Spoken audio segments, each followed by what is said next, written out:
says so. I am operating two different computers right now, so you know, oh, there's an alarm going on in my building,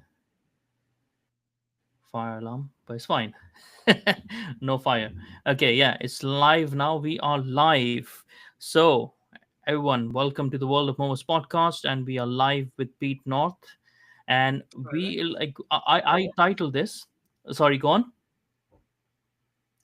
Did you say something? Nope, just saying hello. No, cool. Yeah, yeah. Sorry, like there was a bit of a delay. That's why it's a bit of low quality right now. I put it on low quality for that reason because I'm having internet issues.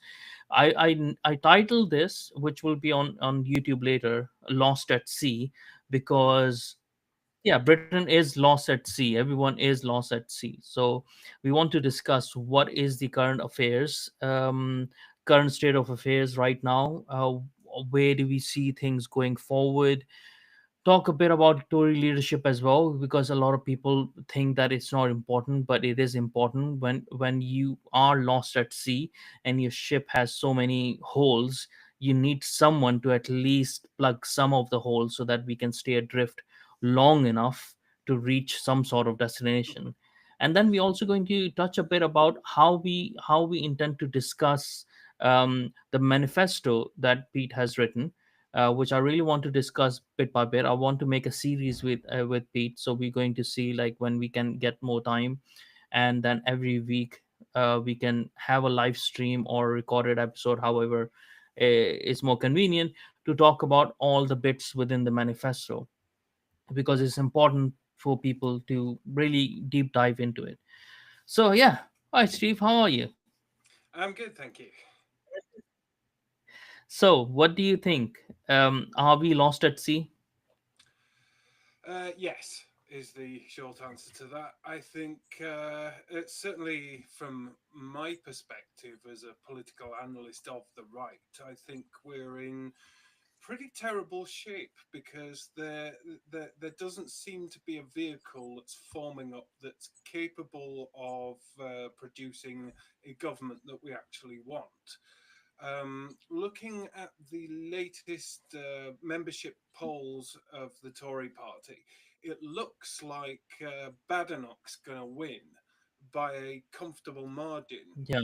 and she's commanding the membership vote, and she's getting some quite high profile endorsements from a lot of the dead wood, not least Penny Mordaunt and a lot of the people who are afraid Hmm. of the party going too far to the right. And she's talking about leading by consensus. So she's not offering up any policy direction. She's not even setting the tone of what the future Tory party is going to be. With Robert Jenrick, you've got a man who has published a number of papers under his own name, um, detailed policy, ambitious, and it's clear that he has understood that if we're going to get the country back on track, then as a starter for 10, you do need to leave the ECHR. You do need to roll back the Human Rights Act. You need to look at all the other strands of international agreements, and you need to bring that governance back in house and take lawmaking ability off the judges, because that's why we can't control immigration. That's why we see all these legal challenges to new energy infrastructure, and that's why it takes forever to get anything built, and why it costs so much in planning. So you need to completely rebuild the state. So Jenrick is telling us that he has understood the issues, not least immigration, that it needs to be substantially down, and essentially the asylum backlog needs to be closed and deported. So that's a very clear signal. Um, and he's very much parking his tanks on Nigel Farage's lawn, and he's actually positioned his version of the Tory party to the right of reform, which this is why I want him to win, because that then puts the ball in reform's court to actually up their game and actually Yeah. come up with some policy, some direction, and some definition, which they've been thus far lacking. Meanwhile, we see a couple of weeks ago that the Reform Party did actually bother to produce a constitution, but it is it is so unbelievably lightweight. I think it's almost copied and pasted from the Brexit Party. There's basically one paragraph Mm. about what it stands for. And even that one paragraph that Britain should be self-governing, that should be the cue to generate a whole load of subsequent policies, or at least a bunch of policy papers, or provide a direction to the party and its activities. But instead, we see it pulling stunts like that legal challenge over the Manchester airport attack. Um, these are all Stunts, headline these grabbing. political stunts. Yeah, Yeah. yeah. They grab the headlines for what, 2 days, and then it's all forgotten, Hmm. swept under the rug. Nobody, and unless it comes to the fore again, people will forget it ever happened. So this is not how you build a movement. So, but yeah, I've been quite impressed with Jenrick, but I just don't think he's going to win. He hasn't got the he hasn't got They the aren't. local presence Yeah, they that. aren't enough conservatives in the Conservative Party, are there? So. Well, this is the thing. You've got a party that is looking at the contenders, going, okay, which one of these is most Hmm. likely to win an election? And Yeah. from the starting point we're at, they're probably not wrong in thinking that, yeah, Badenoch's the one that Hmm. can depose Labour and win an election. And I'm saying, yeah, that's fine, but what's the point? Because Yeah. if you're not going to take on board all of these challenges, if you're not going to rebuild the state, if you're not going to Hmm. go to war on the blob, then it's more of the same. So we Yeah. have two dysfunctional factions of the Tory party, and then say, for example, Jenrick did win. I Hmm. don't know if he realizes the significance of what he's saying, because he's saying, "Oh, I'm going to pull out of the ECHR and pull out all and do all of these things." Um, he is going to war on the establishment. He's going to war Hmm. on the media. He's going to be picking fights with Brussels and Belfast and Dublin, because all of these things are interconnected. And the thing is, you can't just say, oh, "I'm going to do these things." These are all deeply interwoven international agreements, part of the international rules-based order. And if you actually want to have that reset, you've got to go all of the way. And once you start pulling on any of those threads, the whole thing starts unraveling, and you've got to be prepared to keep unraveling and unraveling until you've got the whole Hmm. thing, because you can't leave it undone. So what he is proposing, if he realizes it or not, he's proposing a factory reset to 1997. And what he's going to need is a whole raft of ideas and policies as to what replaces the Blair human rights Hmm. regime and all this international governance. And I don't know if he realizes the extent to which that's going to unravel Northern Ireland, or at least it's going to cause problems with Hmm. the protocol. But of course, there's the next question: is the common travel area. Which, given if you've been paying attention to Irish politics and the current regime, they've basically got an open borders policy to sub-Saharan Africans, and it's causing serious disturbances. Hmm. Hmm. And if we are going to get a grip on immigration, then that back door is going to have to be closed.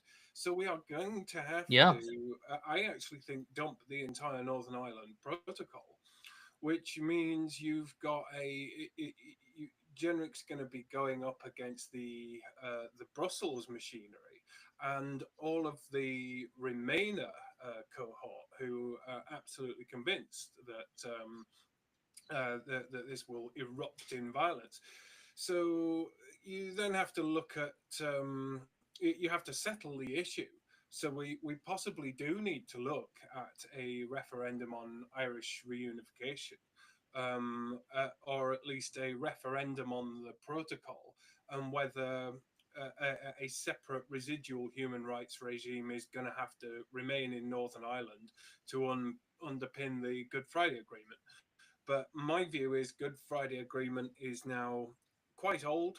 It's obsolete. It's not working. Hmm. Same as the protocol's not working. I actually think the whole issue needs a reset. It needs a new treaty, a modernization treaty, in conjunction with whatever reforms we're making to sort of solidify and move forward on Brexit. Because what he's talking about is effectively finishing the job of Brexit. Brexit always did Yeah. imply national sovereignty, supremacy of parliament. And whilst we're still embedded in the human rights apparatus, we are not a self-governing country. And this is what I'm working on at the moment. I'm working on a paper on the case for leaving the ECHR, which is a kind of follow-up to the manifesto I've just finished. That's slow going because it's a hell of a lot more complicated.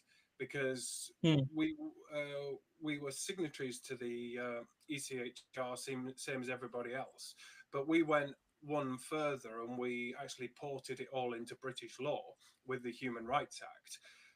And that has various interactions with things like the Aarhus Convention, which speeds up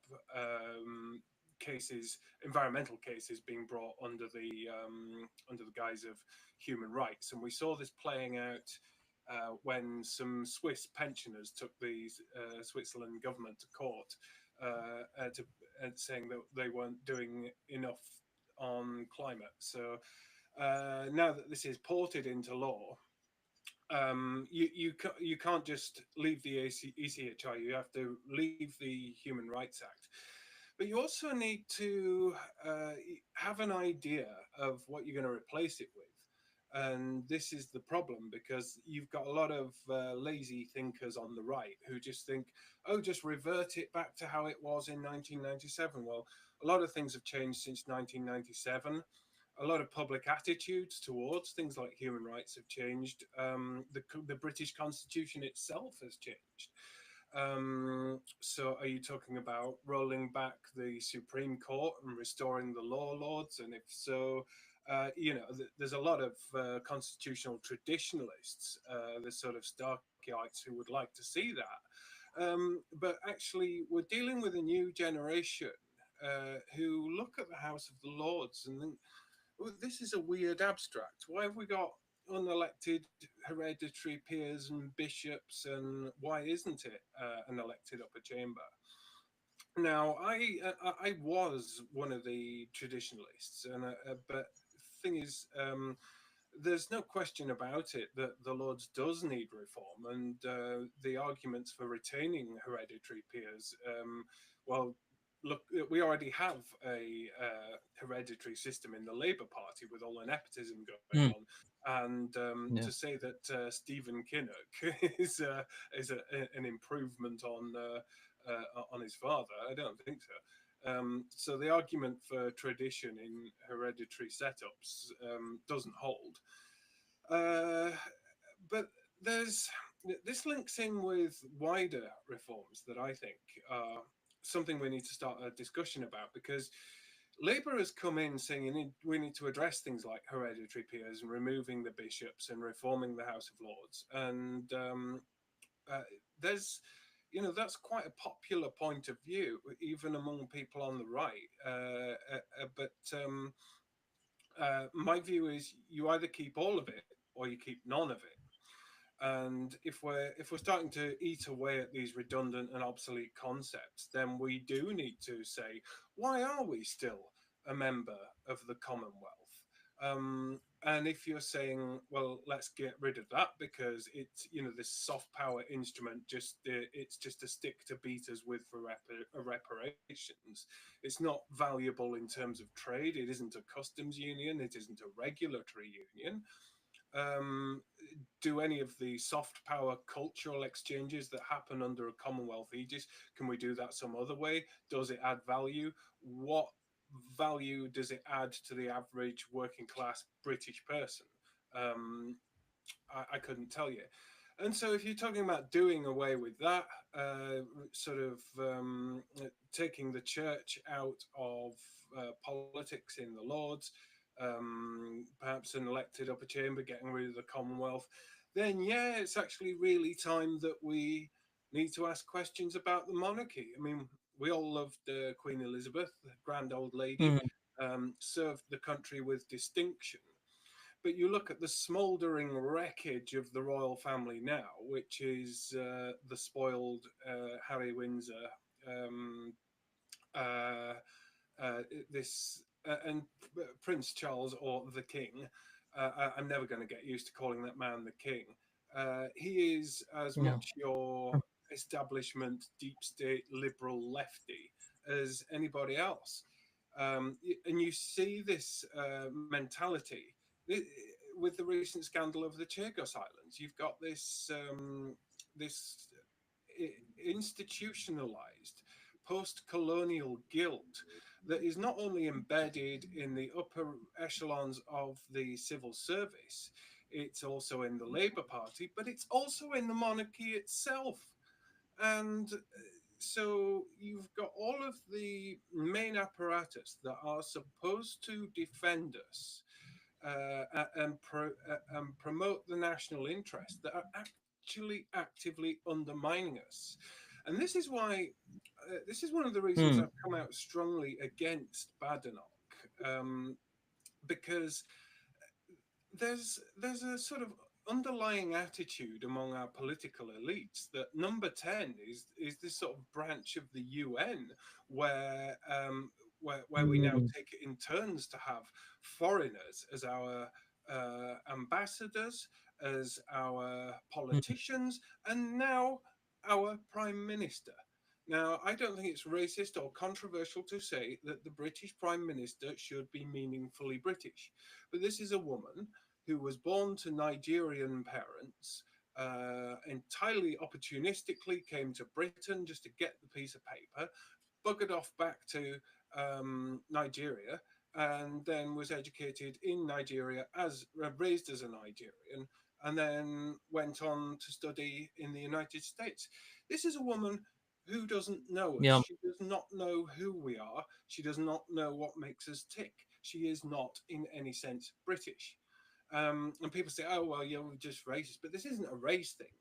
Had she been born in Britain, raised in Britain, experienced the British cultural zeitgeist of the 80s and 90s, as I did, Mm. and understood what it was like to go to a British school, to know what was on the television at the time, basic things that you can have Mm. small talk with ordinary people. And then she's saying, "Oh well, I became working class when I worked at McDonald's." This woman has absolutely Yeah. no She concept doesn't understand that. Yeah. of what it Yeah. means to and be and, and British. that's this is the but this is the thing, like what I was saying, like why is important, the Tory leadership is important, why people are not understanding. It's not because all of a sudden like I'm supporting Tories or anything like that. There's a lot of signals that it gives out. The thing is that it pushes reform and any other upstart party to actually, on the political right, to actually start being politically right, to actually start being conservative. Because if the established party that they're fighting against is being more conservative than the upstart parties, then there won't be any reason for those parties, right? So it pushes them to actually be serious about it. The other Yeah, thing as well is that Robert Jenrick, as the leader of the Tory party, is very important to weed out these facts as well of Cami Badenoch and all of those people like her who are actually not embedded into the British culture and are not really conservative. They're only conservative in certain areas when it fits them. And they only put out, like, statements and stuff. They don't feel like they need an intellectual base or policy work or anything, or actually have some merit behind them. and this idea that you have to be ethnic minority to deal with immigration. I don't agree with that as well. Mm, And I mm. also don't agree that Kemi Badenoch, as the leader of Tory party, will actually win the elections. She won't win the elections. What will happen is there will be even less voter turnout, and Labour will win because of it, I because think their you're right. people I will think come that's a and distinct vote. possibility. Yeah, Yeah. because she's not universally popular, and despite what Hmm. the sort of metropolitan London bubble seems to think, I Yeah. actually don't. I think the average working class Tory voter will say they won't say it. They might not even think it, Hmm. but instinctively they're Yeah. not going to vote for a Nigerian prime minister. And Yeah. they saw what happened with Rishi Sunak ducking out of D-Day Hmm. commemorations. It underscores why this stuff matters. And so it's not because she's got brown skin that I won't vote Tory. I'd vote for you in a heartbeat, you know. Yeah. But it's because She she's, doesn't connect. yeah. Yeah. So this is uh, it, this is just a fundamental problem with And conservatism. like it's as much is as much as Keir Starmer not connecting, right? So it's not really about skin color. It is about non-connection, right? Keir Starmer, being British, is still not connecting with people, and Yeah, that's the thing yeah, as well. Like these people don't understand. Robert Jenrick is not just saying things. People can know that there's more to this guy beyond it, and it doesn't even matter if he does anything or not, right? It doesn't even matter if the Tory apparatus doesn't let him do anything. It's just that he makes it possible while he's already saying those things, trying to be a candidate. He's already making it possible in the mainstream to be able to say those things. When a yes, mainstream party candidate is able to say things like Chris Kaba is a criminal and we should not be congratulating or trying to raise charity for this guy, that we should about Peter Lynch as well. All these things, when he's coming out stronger than Farage about these things, he makes the conversation possible. And when he's yes. saying he wants to deport all the illegals and stuff, it just makes the conversation possible. You can have them now. Yeah, it's moving the Overton window to the right. But Hmm. the other problem, of course, is there's a huge um, cohort of the Conservative Party who do not know what conservatism means. And I really Hmm. believe Badenoch is one of them. You get a Yeah. lot of these younger types who are coming to politics and believing themselves of the right because they are anti-woke. Now, you that's not the basis of a movement. That's just opposition. Hmm. It's just opposition to a encroaching American philosophy that's been Hmm. championed by the British left and adopted wholesale by the establishment.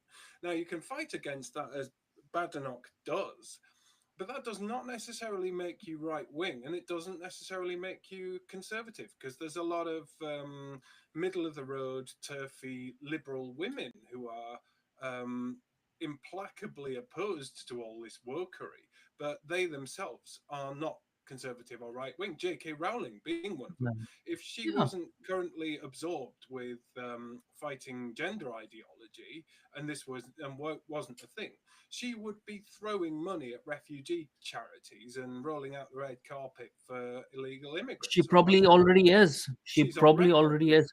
having given a One million second, Pete. Like pounds to the Labour Party. someone has said your microphone is too low. They can't hear you.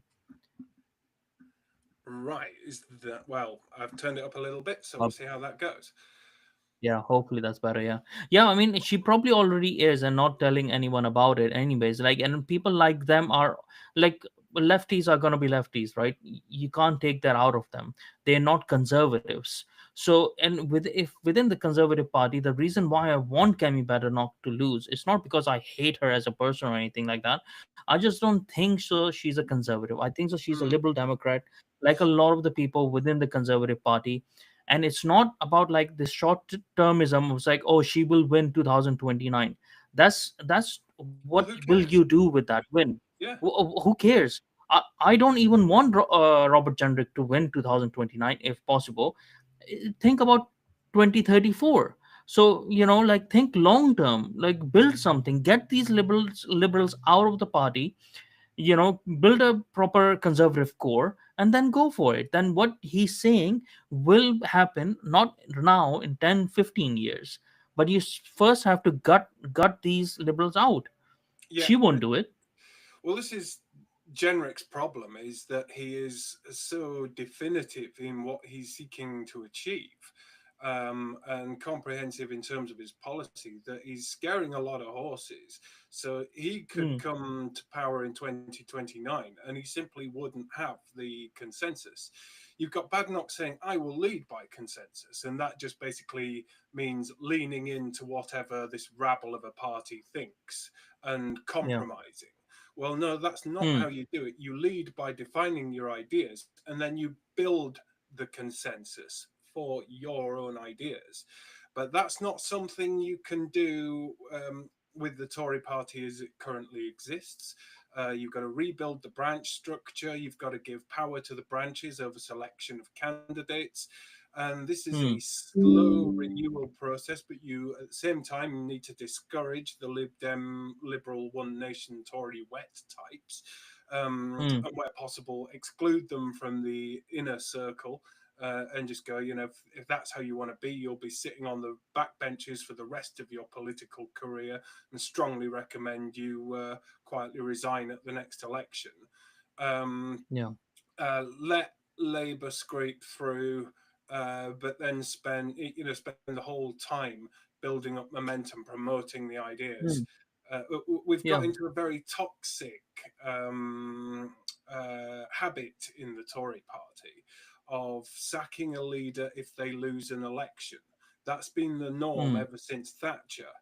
But what you actually want is a leader who is going to take their time over it and build in the same way that small Yeah. parties do. Hmm. SDP is, 4 or 5 years ago, was practically non-existent, and now Hmm. there's a real momentum to it. There's a recognized online brand. They're putting up candidates. They're doing things, and Yeah. on their 10-year anniversary, they will be knocking on the door of winning their first MP. Hmm. And you know what? Like, we can even think about it in terms of football, because people love football, right?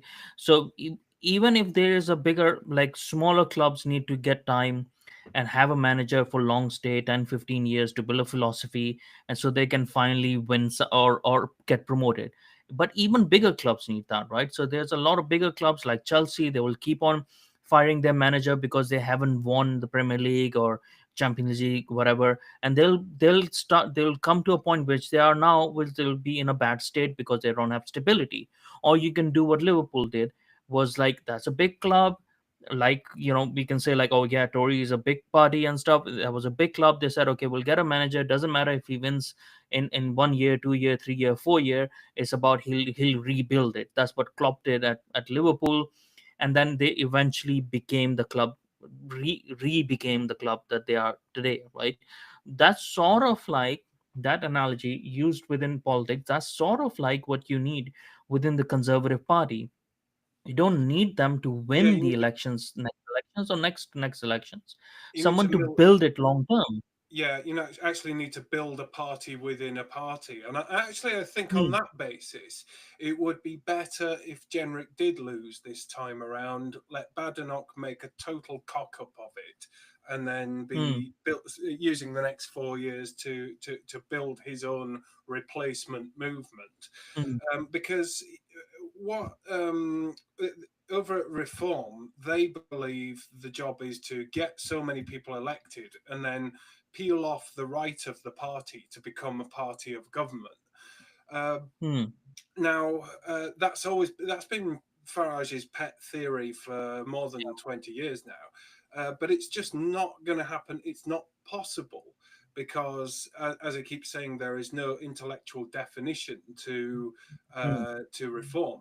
So, if there is going to be a movement, and there's never been a successful political movement without an intellectual foundation, then it's going to be yeah, Jenrick that leads it. So mm, it's going to be the Tory party that yeah, eventually reinvents and takes control.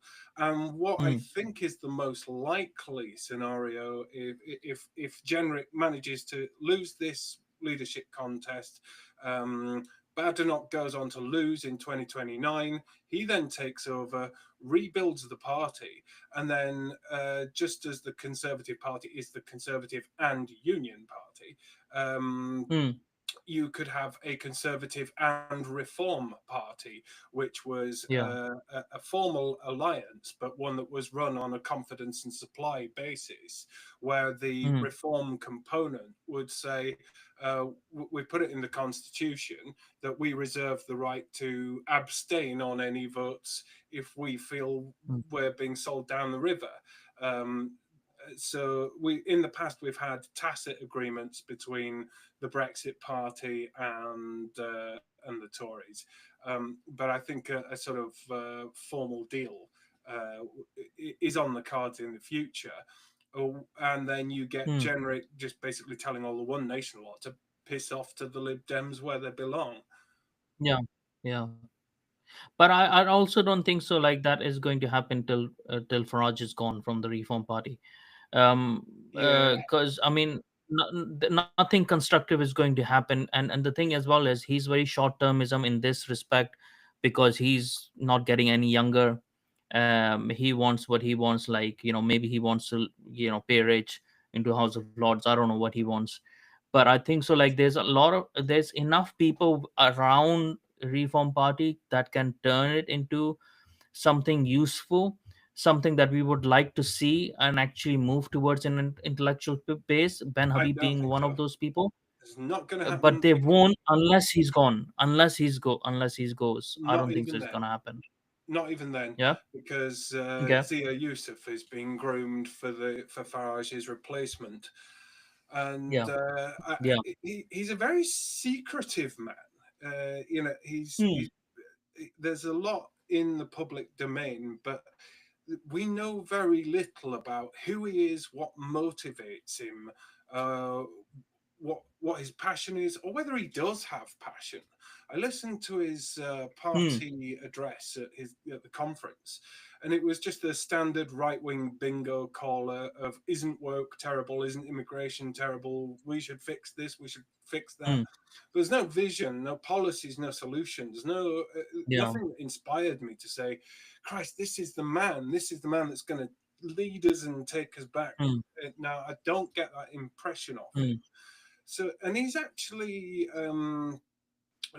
he's a charisma vacuum. I don't think he's much more charismatic Yeah. than Keir Starmer, and I don't. And as No. much as we've heard, they've the party has been repeating ever since I put it about that it was an amateur party. Hmm. They've been putting about that. Oh, we're professionalizing. Well, there's no evidence of Hmm. that. They are certainly No. No. bureaucratizing new branches, but there's no. Yeah. They have a TikTok game, but it's not as if like Yeah, they have a marketing game, which is good. it's They their have all of parliamentary that going approach on, to but it's yeah, It's the exactly. it's the And that's the thing. parliamentary Like in operation at the Reform top. Party, yeah, and I think so. In Reform Party, I don't see anyone, like really connecting with people apart from Ben Habib. I think so. He really connects with people in a way that others Well, are he's out of unable the tent to, now. right? I've always said Exactly. there's only Yeah. two ways into Farage's gang. You either get your checkbook out or you get elected to Hmm. the gang. But if you're Yeah. out of favour, then you're out of the tent completely. And Hmm. I've seen this before, and I think Ben's starting up his own News at Ben podcast or something like that. So Yeah. I think he's going to Yeah. be a sort of niche YouTuber voice on the right, Hmm. possibly sort of akin with Katie Hopkins or something like it, not directly Yeah. comparable, but in terms of the space Yeah. they occupy. Yeah. And so he will be a much revered, hugely It's a popular shame though. figure, but he's not going to actually Yeah. have any direct influence over the party. But that's the thing. Like that's why I think so. Like people like him, like obviously people like him are also waiting. Like right, if Jenrick in the future comes about in the leadership and stuff, he would need people like him from different areas to come into the Tory party and make it like more palatable again and make it more connected again. And because it's sad to lose people like that from who are genuine, who actually care Mm. about the people, and it comes across that he cares about the people. It's very less people who come into politics who are genuine like that. So it's very sad to lose someone like that from the mainstream part of politics. And it doesn't seem like he's still flying the flag of Reform Party, but it doesn't seem like that they want They him don't have his involved. It back. seems like they've told him, okay, build your brand. Yeah, it feels like they're telling him, build your brand and you'll win in 2029, and then you can that sort of a thing. Like, but it's sort of like, I feel it's disrespectful towards him. Yes, A absolutely. lot of people have voted for Reform because of him as well. A lot of people actually came towards Reform Party again because of him.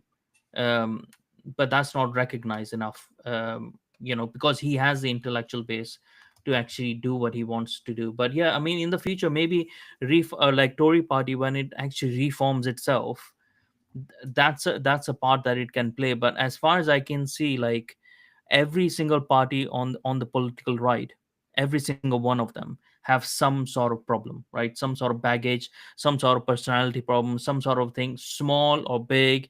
Even Homeland Party, like, yeah, it was promising, but people that it involves with them as well, you just from the get-go you're making yourself unpalatable to the actual conservatives who are the Tory voters, right? Because that's the people that you want to get. I don't think so. I personally don't think that there's any point in supporting any political party right now.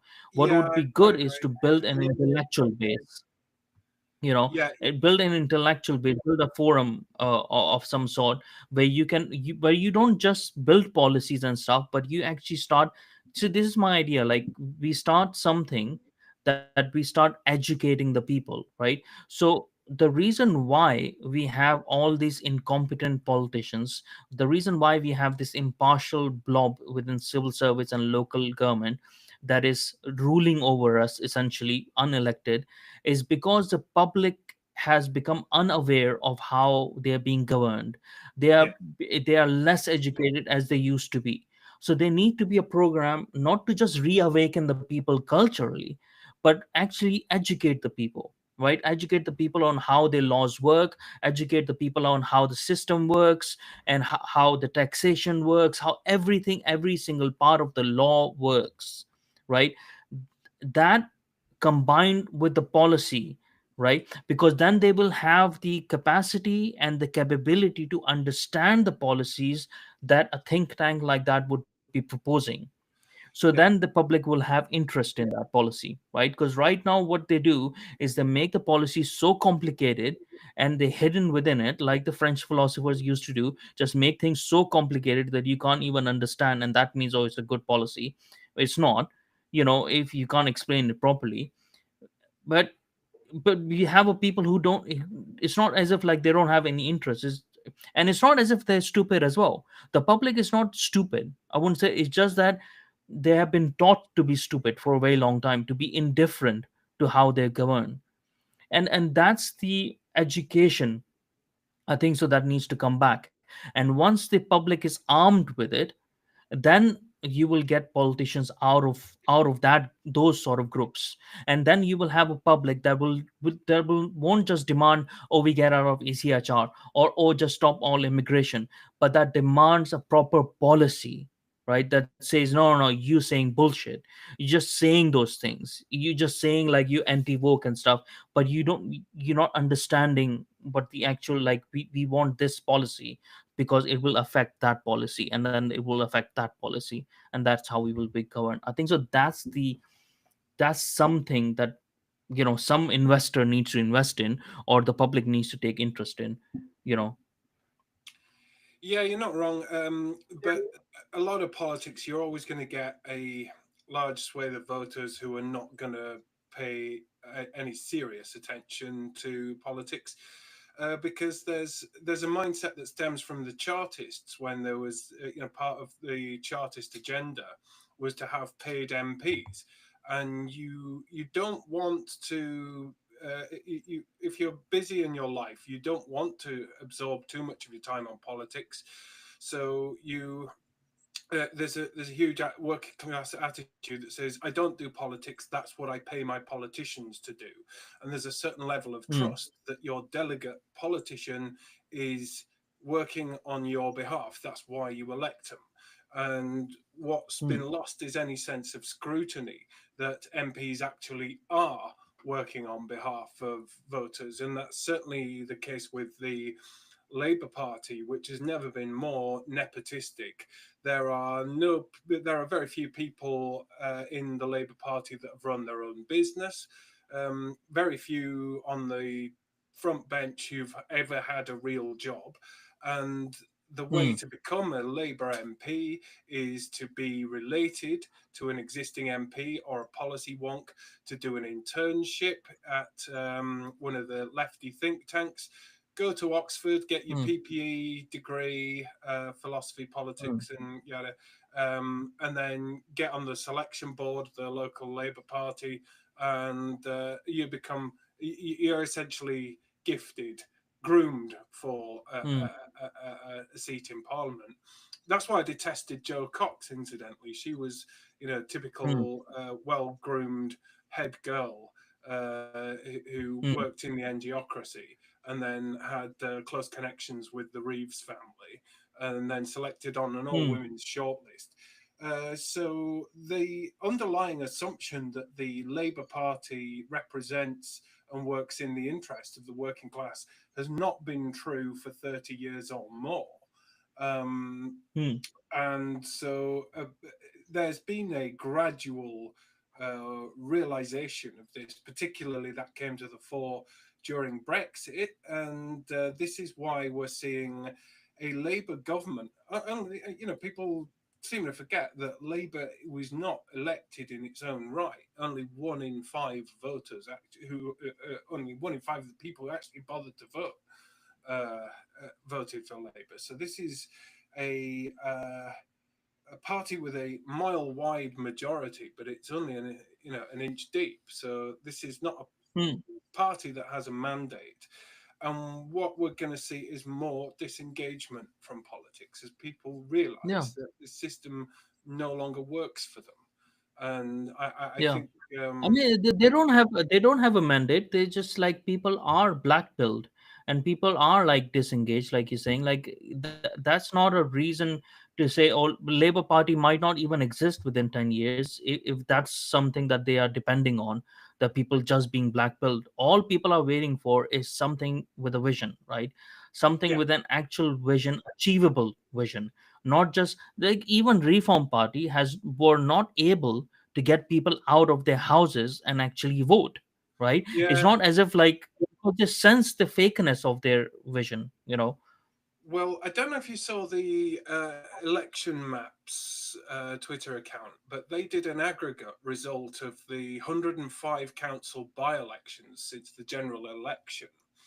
And Hmm. Reform is polling at just one council seat. So, the Yeah, message is not all getting of them. through. Yeah, I And think the conservatives are gaining more.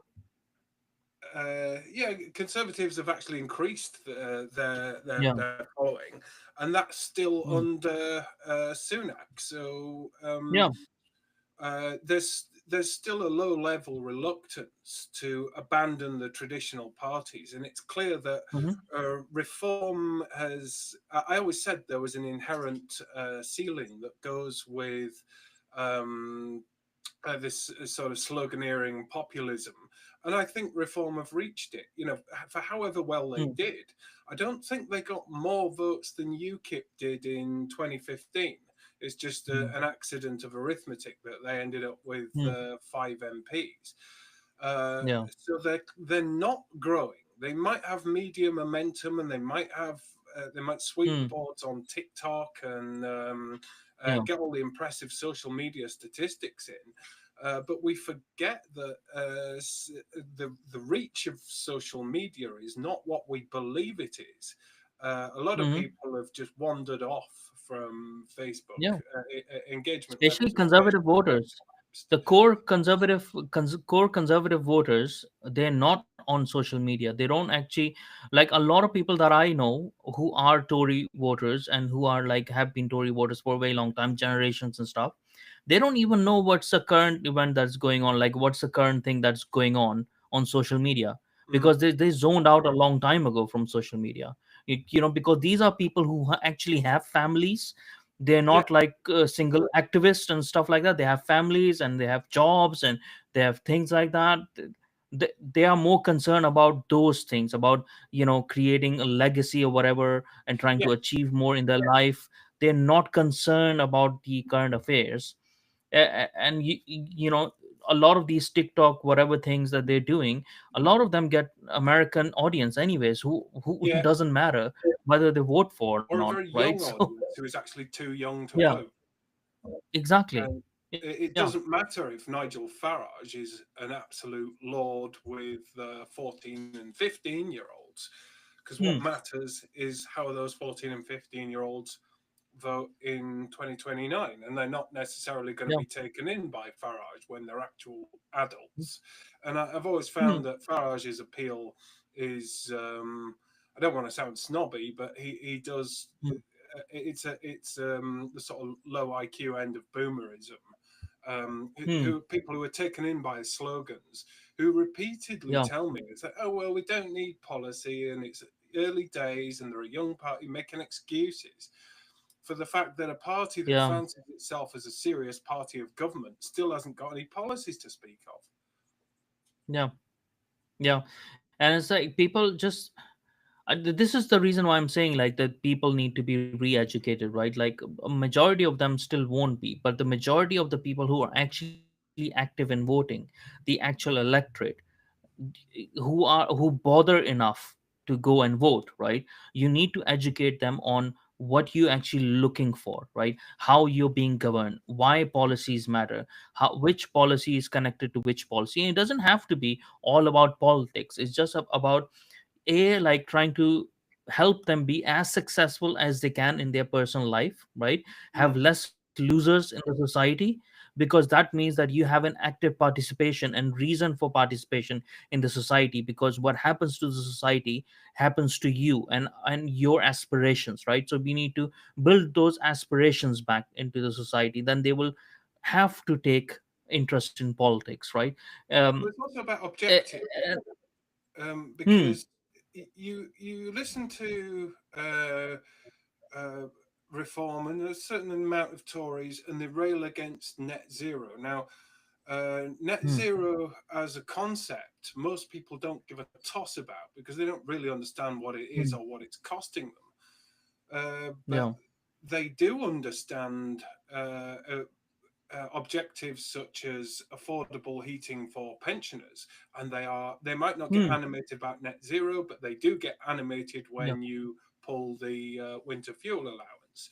And so you need to yeah, be weaving in your objectives into your platform and saying, my objective is to control immigration and to hmm, get energy as cheap as it possibly can be, hmm, and to get your bills down, and to have yeah, workable, coherent policies to deliver that. But to be talking about the fringe concepts that hmm, people don't connect with, you're talking to yourself. And I find yeah, this with I'm in touch with a lot of people who are very much anti net zero, but net zero is still seen as a sort of fringe niche concern that isn't central to hmm, politics. Whereas if you actually look at what's going wrong in the economy, it's a collapsing economy because of net zero, because we've Yeah. deindustrialized, Yeah. because we've ramped up the price of energy, because we've built windmills instead of power stations.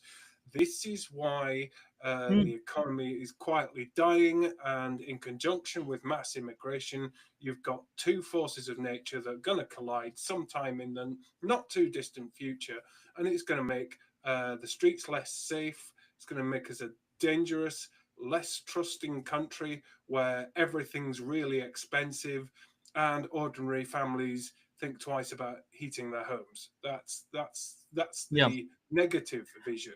So you then need to say, Yeah. we've got the antidote, we've got the solutions, we've Mhm. got the ideas, and it needs to be more than just slogans.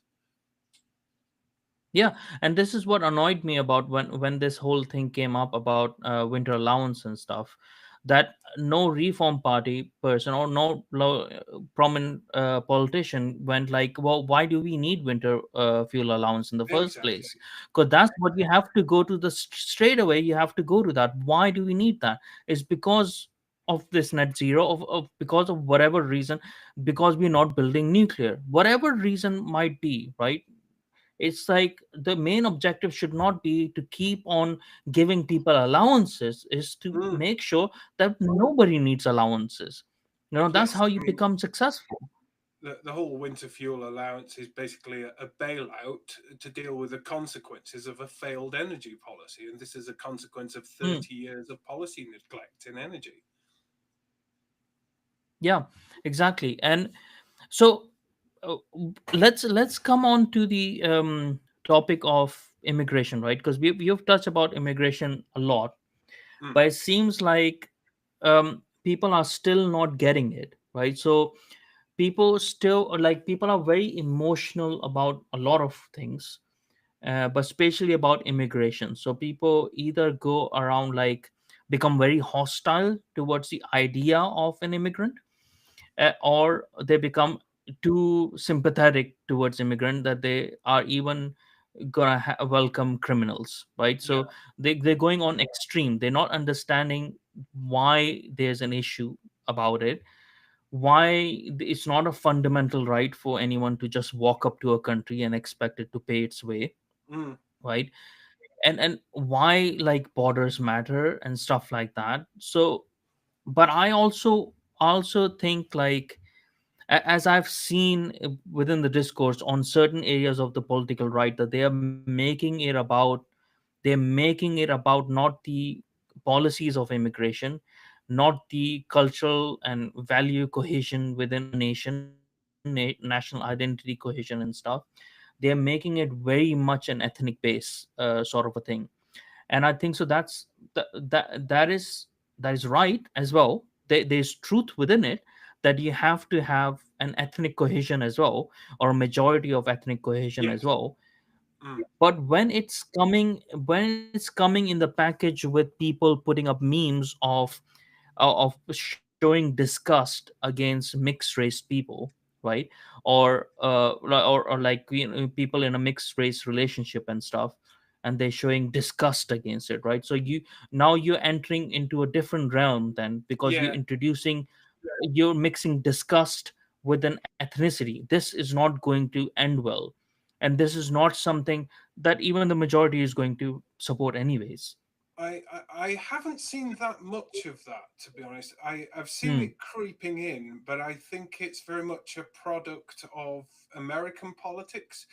And there's Yeah. a ethno nationalist movement on the right of American politics that is Hmm. profoundly anti Semitic. And yeah, it is Yeah. knocking on the door of Nazi ideology. Hmm. And thankfully, we don't have too much of it here. I think if you're getting pushbacks on sort of mixed relationships, it's because of television adverts, and you see this Yeah. where they're broadcasting a false reality to us, and Hmm. Yeah. you don't have to be. Hmm. Do you know who I mean when I say Alf Garnett? No. No. Right. Well, that's um, something missing from your cultural education, write it down. Find out who Alf Garnett is. He was late 70s, early 80s. He was a figure of ridicule on, I think, two separate sitcoms as a sort of balding Mm. West Ham supporting bigot who was uh, overtly racist Oh to the yeah, oh yeah. So yeah. that to a spot. Okay, yeah, yeah, yeah, yeah. You don't have to be him to sort of say, Mm. hang on, there's a lot of blacks on television, and this does not Yeah. this the reality Mm. that they're broadcasting through, be it ITV dramas, soap operas, adverts. There's this air of unreality, and this is what the multiculturalists are pushing through to us, this sort of rainbow Mm. multicultural society that they believe Yeah. that we are and we can be, but we aren't and never Mm. going to be. You don't get that level of interaction and intermingling outside of Yeah. the workplace. And even Mm. in the workplace, it doesn't really happen. Mm. And then you see it's almost forced on you everywhere. And Yeah. because of Black Lives Matter, it's Mm. incredibly black centric, which, as much as Yeah. anything, completely alienates the north of England because Yeah. there aren't large that I know of. Yeah. I grew up in Mm. Bradford. It was an Asian city, Mm. Indians Mm. and Pakistanis and some Bangladeshis. Uh, Seeing a West Indian was a rarity. They were mainly over at Leeds and Mm. one very specific part of Leeds.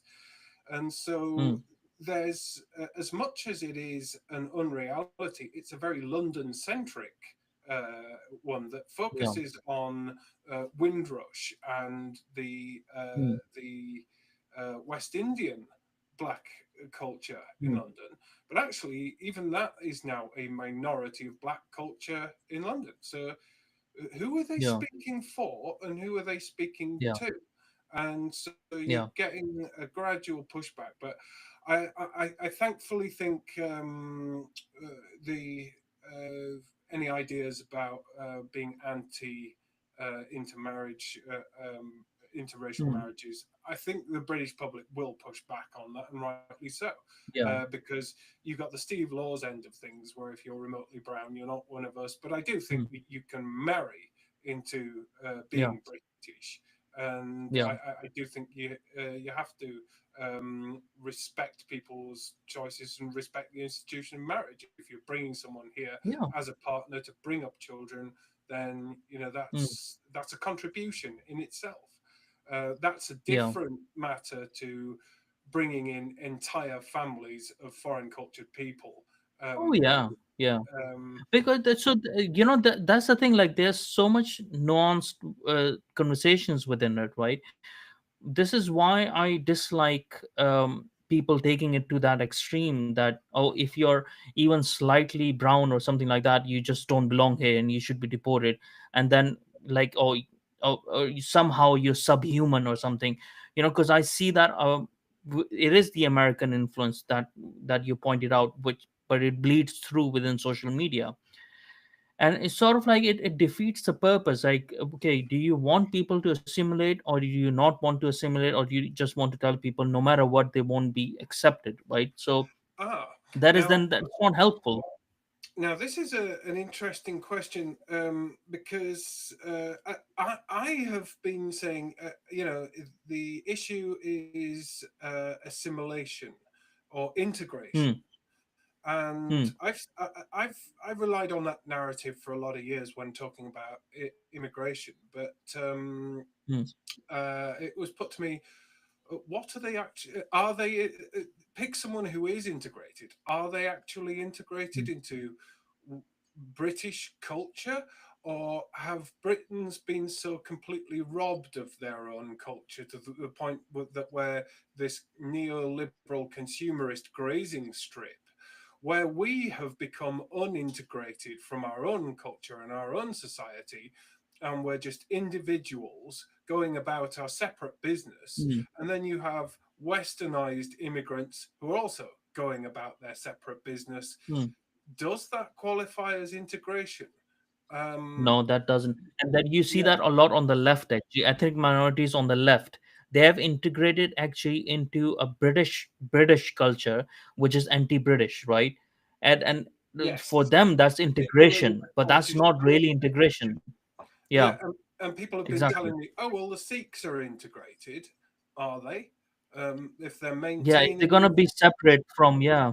yeah, if they're maintaining an Indian language, Indian religion, an Indian Mm, culture, and Indian headdress, all right. mm, So they join the British Army, fine. mm, But then so the Gurkhas, but they're not British, yeah. and we don't want them here.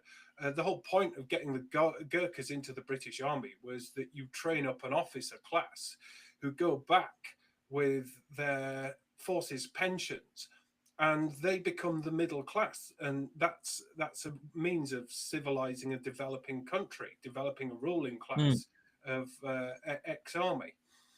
mm, um, so these are foreign policy tools at our disposal that we've mm, always used, and yeah. so uh, we can. Uh, the question of integration. This is one of the reasons. Going back to Kemi Badenoch, she wrote in the Times the Yeah. other day. We need an integration strategy, a plan. Uh, well, we all agree with that. We all know that. Yeah. But she didn't come forth with any details. And this is what, when I Yeah. wrote my immigration chapter in the manifesto, I actually said, we need an immigration chapter, and here are some of the policies. But they Mm, would necessarily have to be quite aggressive and authoritarian to repair mm, the mm, damage of 30 years of yeah. multiculturalism. Yeah. And so this is And where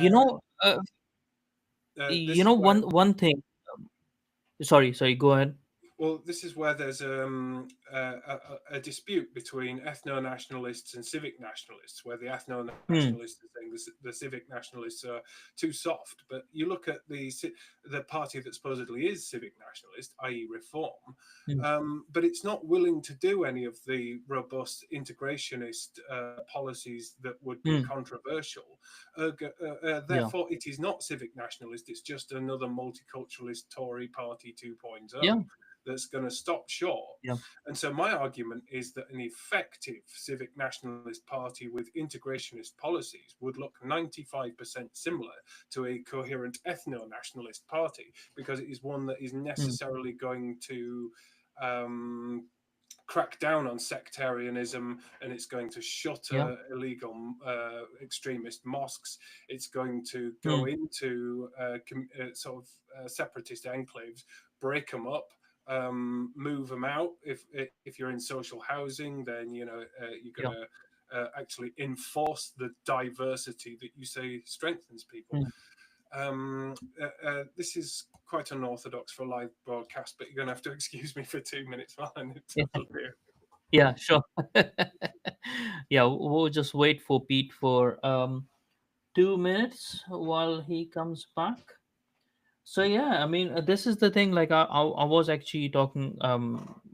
Had an episode out on my podcast as well about like maintaining national identity and the reasons between the differences between civic nationalism and ethno nationalism. Actually, we don't need to go to extremes of both these ends. Go to the extreme of civic nationalism where you'd actually end up having no majority ethnic representation of your nation. That means you're just divorced from the idea of whatever of that nation is supposed to be. And especially for an old nation like England, it is important for there to be a majority ethnic population, at least 90-95% of the ethnicity should be of that of that nation. But at the other end, you don't it doesn't in the older countries, civic nationalism like America doesn't work, because it's not England wasn't made out of an idea. England has always been England, in that sense that it was developed within ethnicity. So you do need a majority ethnicity, and that's why completely going on civic nationalism doesn't work. Mm. But what the problem that I see as well is, like, when people also talk about integration policies, it's like you're talking about, like, you first have to close the tap before you deal with the bath water, right? Because Yes. the tap is still open, right? So, and you also have to think which are the people already over here that need to be deported no matter what. One of them would be the illegal immigrants. They don't have enough respect for your country to begin with, because they're Mm. lying, and they're coming in. They need to be deported first of all anyways. Then you need to develop a system of understanding, of re-understanding, which the society has seemed to have forgotten, and the governance of society seem to have forgotten, about differentiating between your friends and your foes. We Mm. don't understand, we don't differentiate anymore between the friend and the foes. We're so trapped within our liberal framework that we cannot understand who is a foe. If there's an it doesn't matter if there's a third generation or fourth generation person, if they're talking about Sharia law and wanting to implement Sharia law, that person should be deported. That person should have their citizenship revoked, and they should be deported. If not, if you can't deport them, there's plenty of places in the sea. I don't care, right? They cannot stay here because they mean you harm. So now, when there's an ideology that has been developed in your country for a very long time, and seeped into universities and stuff, aka Marxism, that needs to be dealt with. Because what do you think is the end point of such a philosophy, right? Of such a political philosophy, it means to change you, it means to restructure you, right? It means to destroy everything that you have been, and it's doing that. What do you think is going to happen just by mollycoddling them? You Mm. can't, you know, because we have forgotten how to differentiate between friends and foes, and how to deal with them.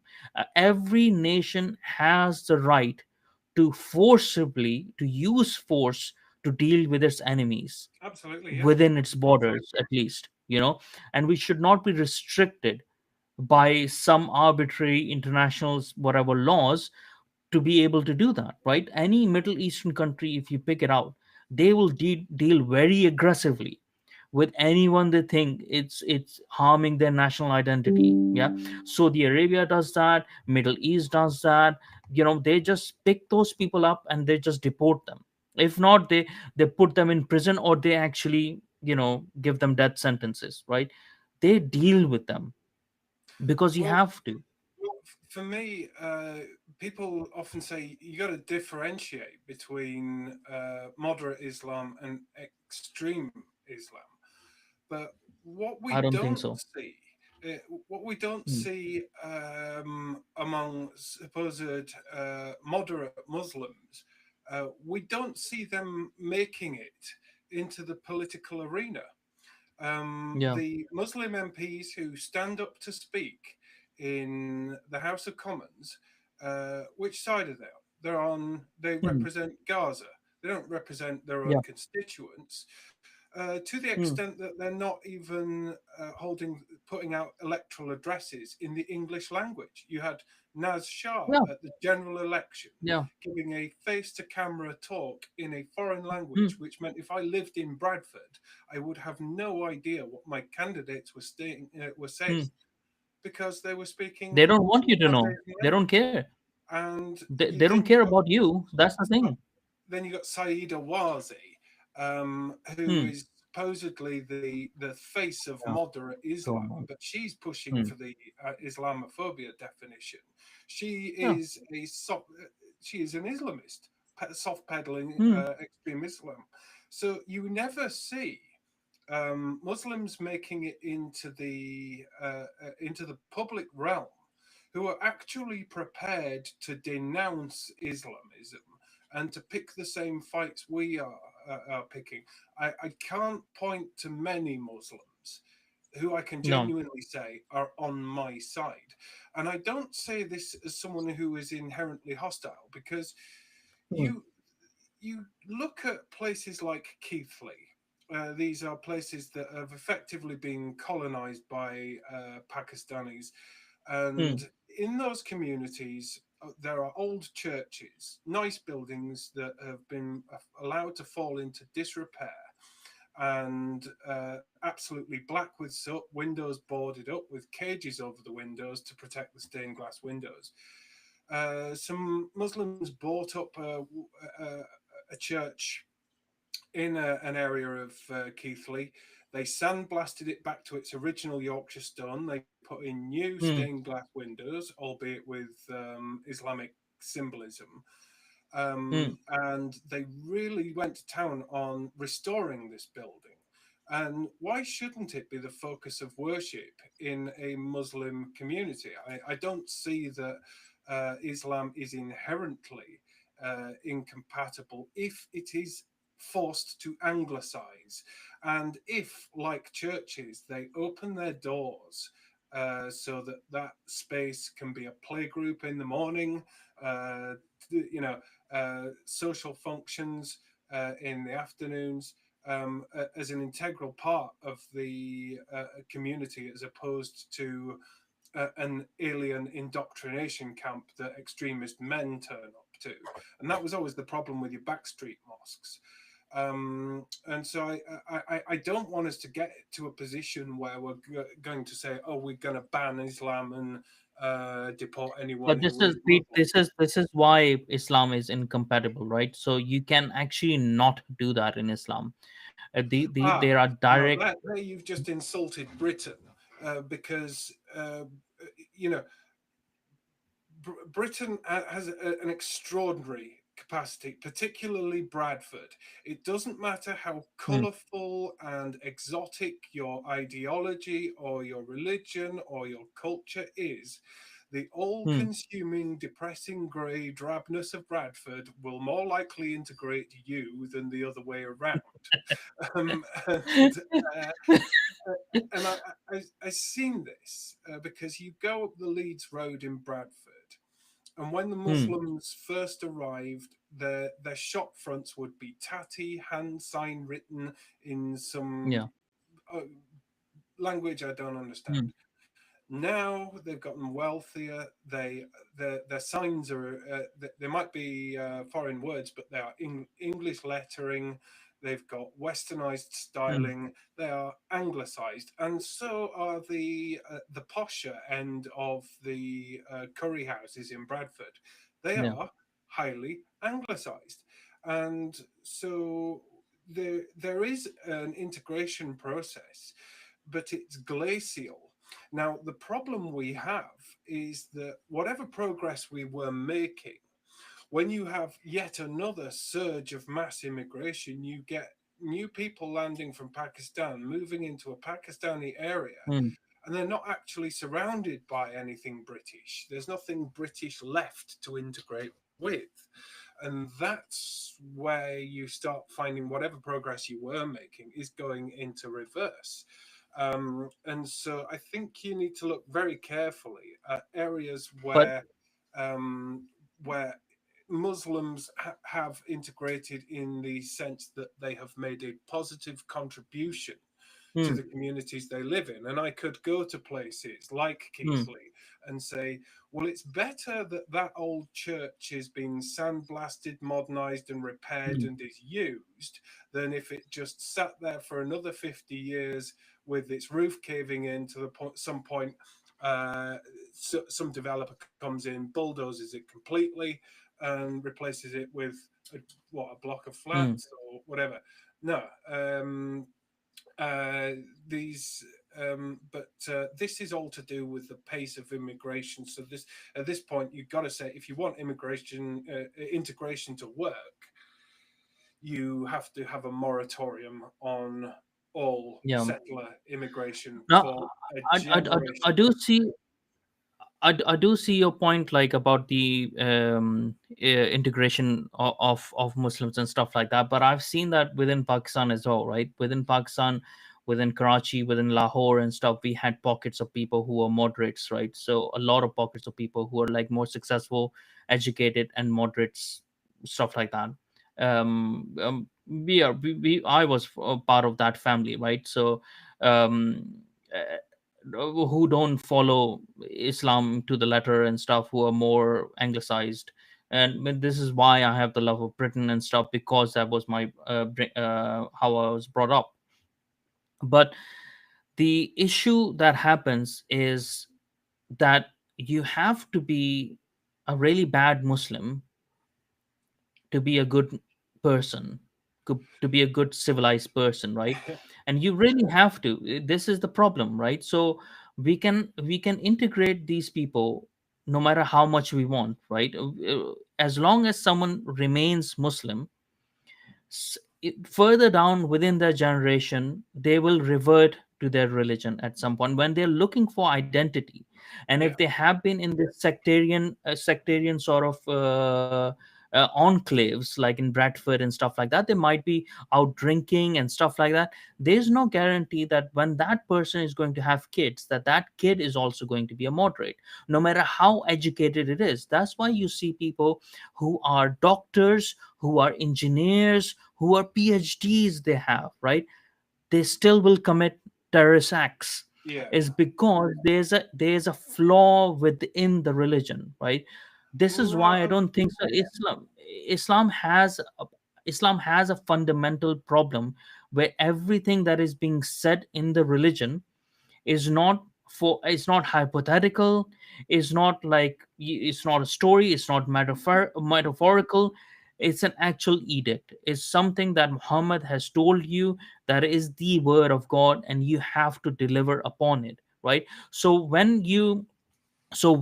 the new wave of Pakistanis came in, these immigrants and stuff, mass immigration, they came in, the people within those communities, their kids and stuff, they refound their identity, right? Because they could identify more with these Pakistanis again, right? I'm not sure And that's the true. moderate, some of them, and a lot of the moderate Muslims, that's why, no, there's some truth within it, I think so. Like that's why you saw third and fourth generation of people, kids going to do jihad in other countries. I'm going But to there's stop you also there. another, I one think second, yeah. Okay, go ahead, go ahead.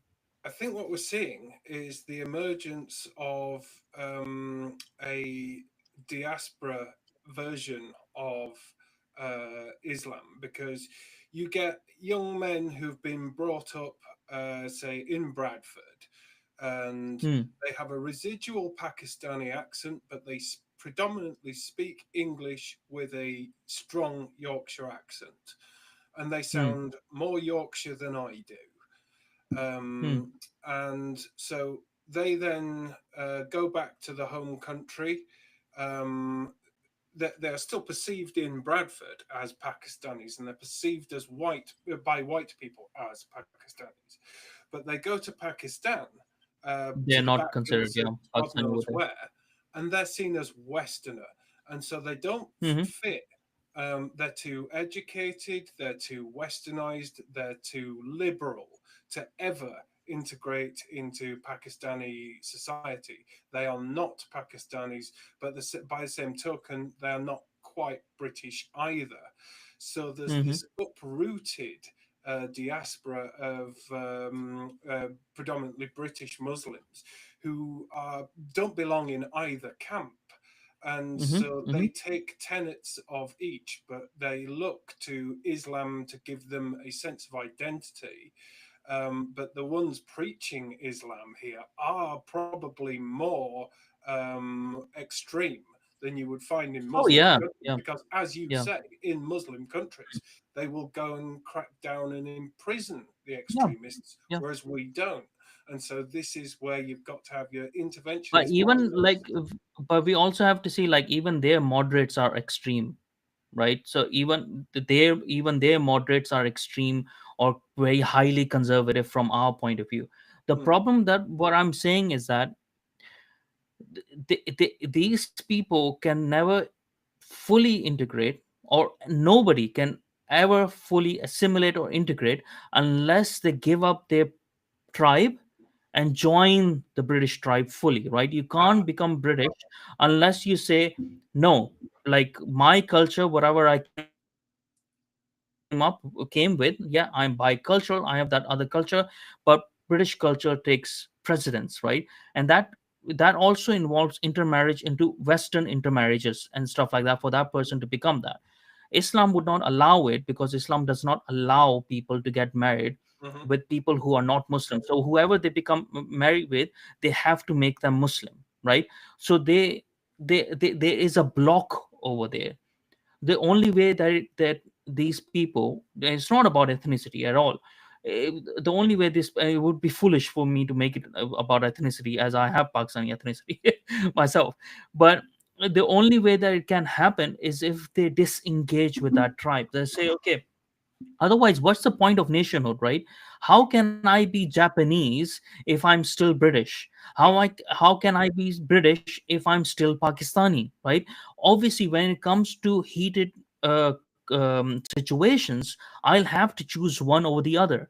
Now, if I am in positions of power, in politics, in civil service, in local government and stuff like that, and I still have this, I'm living with this contradiction, right? I don't fit in there, I don't fit in here, because I have not said no to either one. I'm trying to play, it's like I have two wives, right? I will have to favor one over the other in situations. So But throwing a I don't see curveball, assimilation happening. Sorry? in there is Yep. that you have uh, an increasing, especially with younger generations, who are uh, they are more imbued with internet culture, and most of Hmm. their social life is not connected to any sense of place. And Hmm. it's only in later life where you start feeling like you need that sense of place, a sense of Yeah. community. But for the Hmm. internet generation, me particularly, I live in a North Yorkshire village. I don't go to the local pub because it's a sort of flat top roof kind of Hmm. clientele. I don't really relate to the people on there. My social Hmm. life is on the internet. My intellectual life is on the internet. My culture, my humor is shaped by my little corner Hmm. of the internet. Yeah. So um, there's this dysfunction in modernity Hmm. of Hmm. any sense of place and identity, not least because the cornerstone of community used to be the pub. Now, a lot of political analysts on the conservative right are saying we're seeing a collapse of community because we have attacked the places of congregation, the pubs. But Hmm. actually, pubs are dying in Yeah. their own right because people are making Hmm. different choices. They choose Yeah. either to drink at home and just to chat with their Hmm. friends over FaceTime, as we're doing now, or they would rather have a cup of coffee because people are waking up to the health risks of Yeah. alcohol. I mean, Britain has an absolutely terrible Yeah. relationship with alcohol. You Hmm. go into Witherspoons, and Hmm. these are the sort of last gasps of what would have been the working men's clubs, Hmm. and they are out of peak hours. They tend to be full of men of a particular age, slightly older than me, who Hmm. will at least 2 days a week drink more than 6 or 7 pints of beer. And you can Yeah. see it in their complexion, you can see it in their physique that beer, alcohol, is killing them. And Yeah. it's Yeah. and while we have public health policies that actually say, drink with moderation, drink with a meal. This is why we have the the pubs that are thriving, are the gastro pubs that do decent food, where Yeah. you can Yeah. have 2 or 3 Hmm. pints and socialize. But Hmm. a lot of the old school pubs that are there for exclusively drinking are for a clientele that have set about destroying themselves with alcohol. And so, yeah, we have Hmm. come down quite hard on that. And so, the traditional model of the pub, of course, was attached to the traditional model of employment, where you lived Hmm. in, say, a mining village or a steel town, where you would go to work with the same Hmm. people, and you would go and hang out with them in the pub afterwards, and then you'd go home. And those were the Yeah. places of congregation. But if you destroy the centres of employment, and we're all working from home or in white collar jobs now, Hmm. the traditional mode of pub evaporates. So the foundation upon which our society and culture was based has gradually died off over the last 30 years, and it continues to die off mm, and transmogrify. Then the internet throws in this curveball of the onlineification of people's social lives. mm, It's very difficult to pin down what British culture is. And, mm, we see this question posed quite often. Some people would go as far as saying, oh, the British don't have a culture, where, of course, we absolutely do. It's one of those things it's mm, difficult to define, but you know it when you see it. yeah. But it's not as obvious, it's less tangible than it ever was. And because we are more individualistic as a society through having material wealth, collectivism tends to be when there's scarcity and managing resources to ensure that everybody gets their piece of the pie. But when Mm, everybody independently can get their own piece of the pie, there is less need for that social cooperation. And this is the disparity you see between Muslim communities and white communities. There is still a sense of cohesion because there's in Muslims, because there's still that need to cooperate to further their interests and yeah. uh, Their interest. Yeah. their wealth, of course, Yeah. because they've become considerably richer over the last 40 Mm, years through family connections, starting businesses. yeah. We don't do that. We go and work for the government for a fixed salary. Mm, We don't take risks. We go and work for the public sector or a charity or some mm, white collar bullshit banking job or mm, we so our um, our culture as it is in modernity is a much more disparate, disconnected, lonelier existence. And mm. we're saying, you've got your family and your wider community. Break away from that and integrate into what we are, which is Yeah. lonely Yeah. alcoholic bores who spend all day on the internet. Yeah. But no, this is the thing, this is what I was getting at before as well, that you can't have an integration policy if you don't know what to integrate into in the first place. And also when you're not taking care of, like, when you're not closing that tap as well, or people coming in. And for a very long time, like, what, like, people think, okay, English culture is going down because the pubs are closing down and stuff. Like, people, not everyone used to drink as well. People used to go to other places as well. It's not just the pubs, it's the churches as well, it's the other Yeah, places but of we don't go to congregation church as well. anymore. Yeah. Yeah, So we exactly. binned But it's Christianity. because people, yeah, Uh, but and then you've got your because I traditionalists. think so.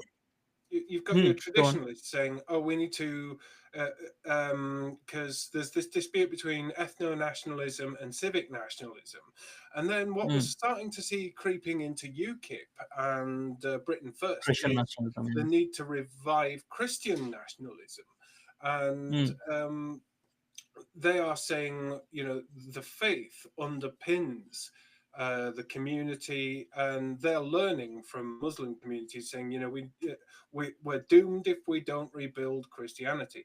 Now, hmm, they might be right about that, but the thing hmm, is, this idea that we're all gonna suddenly wake up one day and go, oh, actually, our grandparents are right. We need to go back to church on Sunday and no, start reading the Bible. Categorically not going to happen. So if you're at all no. serious and you're thinking about these problems, you got to think Hmm, about, what does post-Christianity secular society look like? What do its institutions look like? What informs the morality of them? And as I hmm, said earlier, if we're dispensing with archaic Christian inspired structures, because even the hmm. Church of England has given up on Christianity. So there's happy A clappy long wokey time stuff ago. now.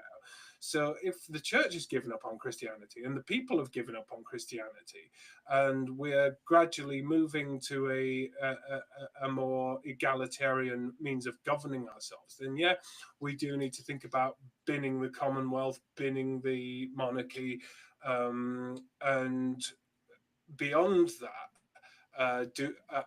is Britain then an open borders neoliberal grazing strip, or do we define Britain as something else?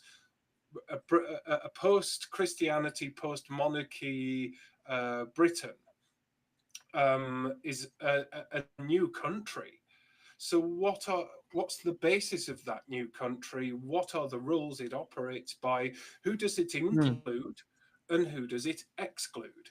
And Yeah. I think we can agree on who and what it should exclude. Radical Islam, Yeah. banning the burqa, Yeah. but at the same time, um, we we're a lost people, and you can't expect people Yeah. to integrate into a lost Well, people. and this is why I titled it "Lost at Sea," right? Because everyone seems to be lost at sea. And the thing is, like for me, I think so.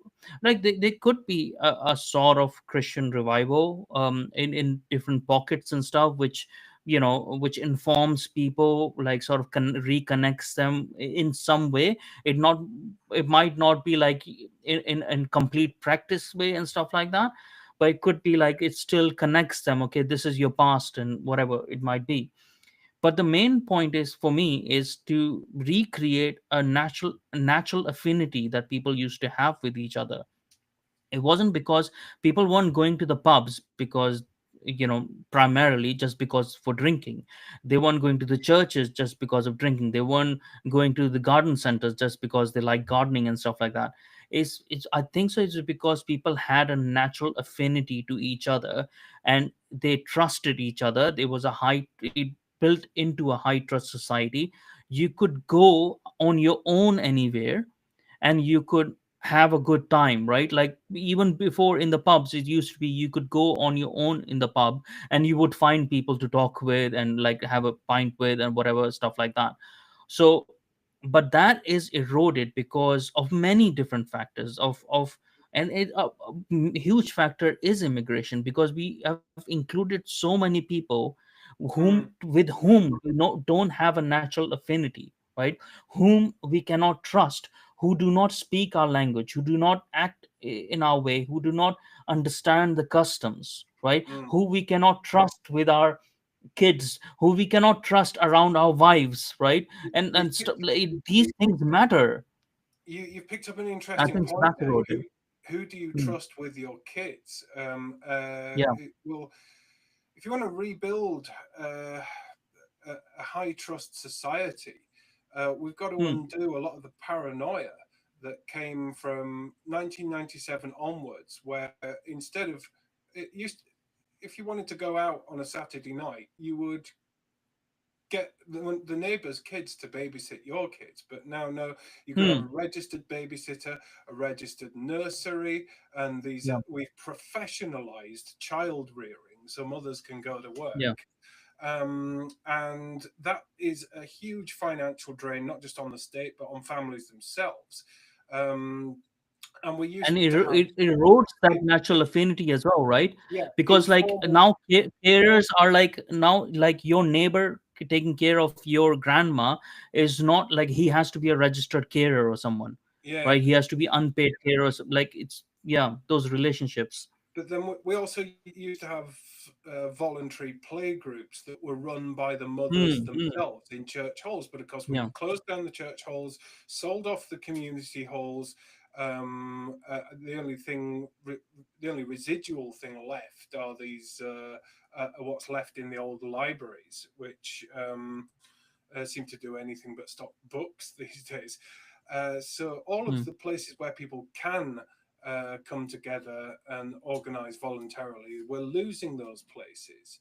But then at the same time, we've abandoned the structures of a high trust society, but we now find that we are in a low trust society where actually you wouldn't Hmm. want to trust your kids to No. say the Cub Scouts. Would you drop your Hmm. kids off at the Cub Scouts when the Cub Scouts website is waving a progress pride flag and go, hey, if you're a middle-aged bloke and you fancy calling yourself Susan and wearing a Hmm. nice pretty frock, you can come and look after these young boys for 2 hours a week? Yeah, of course. No, you're not. Yeah. So you're going to have to root liberalism out and woke Hmm. out.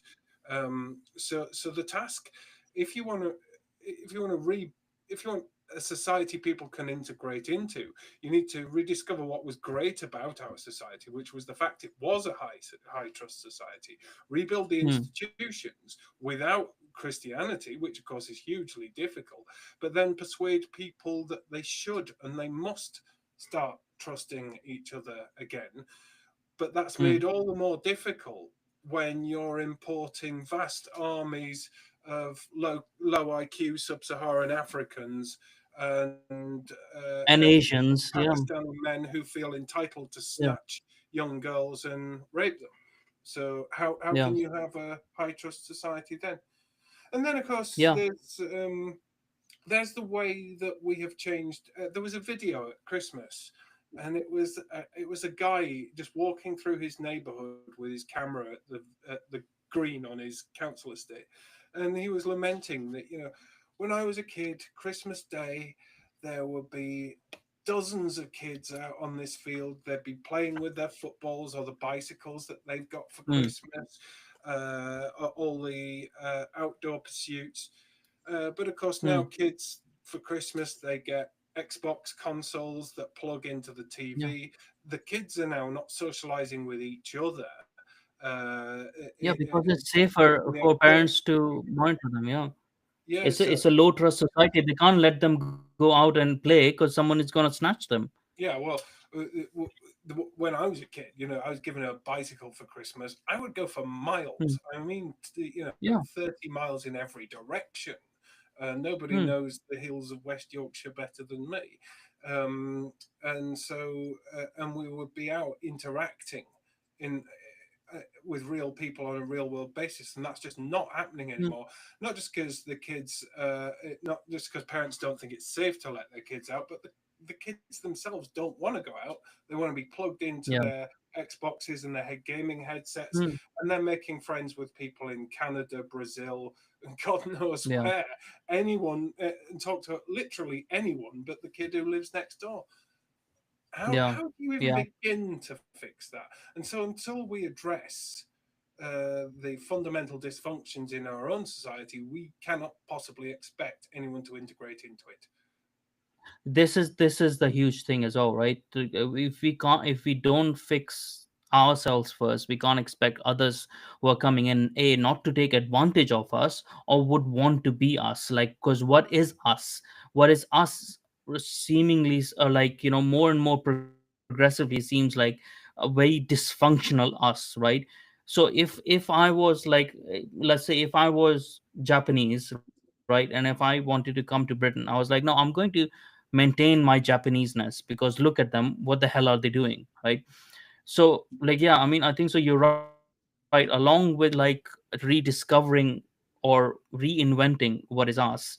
Along with that, we do need to understand, differentiate between friend and foe again, and not just on the basis of ethnicity, because there's a lot more ethnic British people who are foes to Britain, right? Who are the ones who have enabled this destruction of Britain? Yes. Because if they wouldn't have opened the doors for all of this destruction, it actually wouldn't have happened in the first place. So that needs to be recognized as well.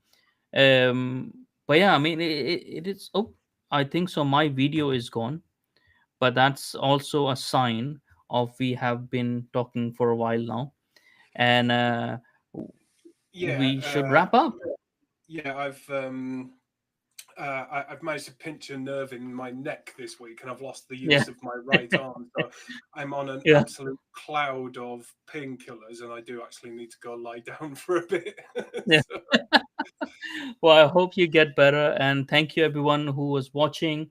And hopefully we can get together again and yeah, actually start talking about your manifesto, and getting people to actually read it.